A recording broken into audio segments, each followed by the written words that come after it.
Welcome to Watchlist, and today we're diving into a recent Tamil film that came with a very promising concept but ultimately turned out to be a mixed experience.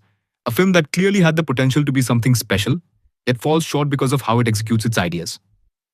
Love Insurance Company is built on a futuristic premise that instantly grabs your attention. A world where technology doesn't just assist life, but starts controlling emotions, relationships, and even love itself.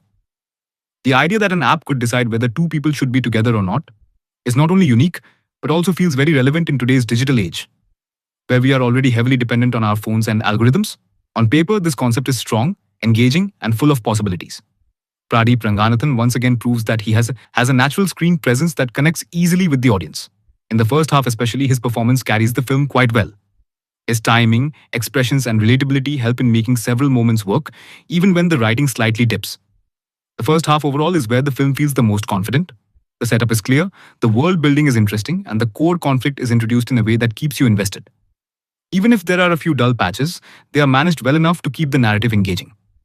Anirudh Ravichandar plays a big role in supporting the film's mood. The background score is effective and helps elevate many scenes, especially those that aim to create emotion or tension. However, when it comes to the songs, particularly in the dubbed versions, they don't have the same impact and feel slightly off, which breaks the flow at times. On the other hand, Surya brings his usual energy and tries to inject humor into the film through his dialogues. While his effort is noticeable, the writing doesn't always support him, and many of the jokes don't land as expected. The major turning point, and unfortunately the downfall of the film, begins in the second half. This is where the narrative starts losing its grip. The film tries to expand its ideas, but fails to present them in a convincing manner. The so-called futuristic elements, including holograms and advanced tech interactions, had the potential to be visually and conceptually exciting, but the execution comes across as underwhelming and sometimes even poorly designed.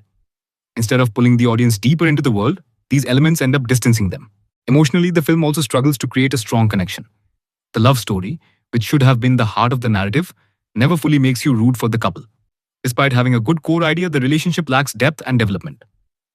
There are also portions in the film that hint at deeper themes and social commentary, especially about technology, human connection, and modern relationships. However, these ideas are never explored properly.